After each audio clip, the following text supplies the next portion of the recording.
nosaltres vinc a la camina i torna a anar cap al front. I quan vaig ser al front, llavors va vindre una artilleria d'ells que es deia la Loca, que començava a tirar projectils. I llavors jo vaig sentir, estava estirat en terra, i estant estirat en terra dic, jo no estic bé així, perquè si cada metro hi ha un projectil, me caurà un projectil a les cames i quedaré.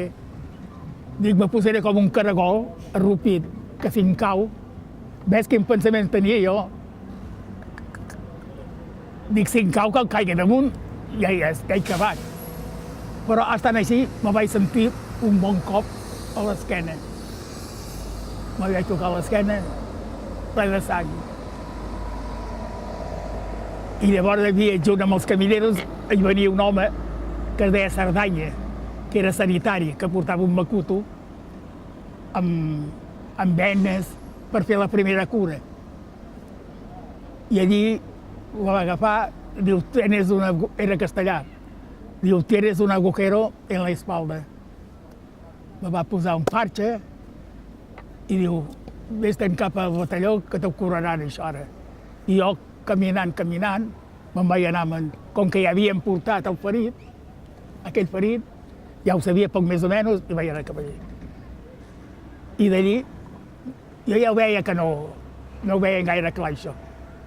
D'allí em van portar cap a Barcelona. I a Barcelona vaig estar potser 2 setmanes. No em van dir si em van treure la metralla, no em van dir res. Fins que em van dir, bueno, ja pots anar cap al front, un altre camí. I jo dic, com hi he d'anar al front? Diu, posa't a la carretera i fes autostop. I els camions sempre van al front. I així ho vaig fer. Vaig posar-me a la carretera, autostop, i allí em van portar a l'altre camí, al front un altre camí.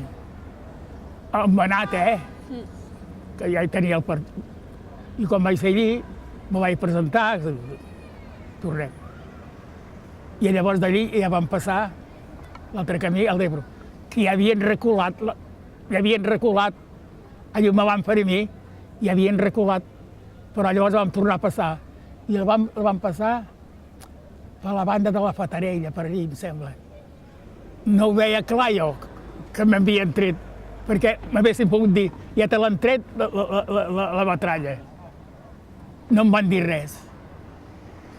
I jo dic, és estrany, això. Bueno, la qüestió que la metralla es va quedar dintre. I vaig estar durant un any a la guerra amb la metralla dintre. Fins que un camí, un germà, el gran, va dir, anem, que anirem a veure això com ho tens. I quan anàvem per amunt, que no hi havia autobusos, no n'hi havia. Quan anàvem per amunt, me diu, tu et trobes ben bé? I jo dic, clar que em trobo bé. Diu, perquè tens metralla al pulmó. Com si m'hagués dit. Un va morir, el mateix que em va fer a mi, però va tindre mala sort que la metralla li va morir. Jo no, jo vaig tindre sort.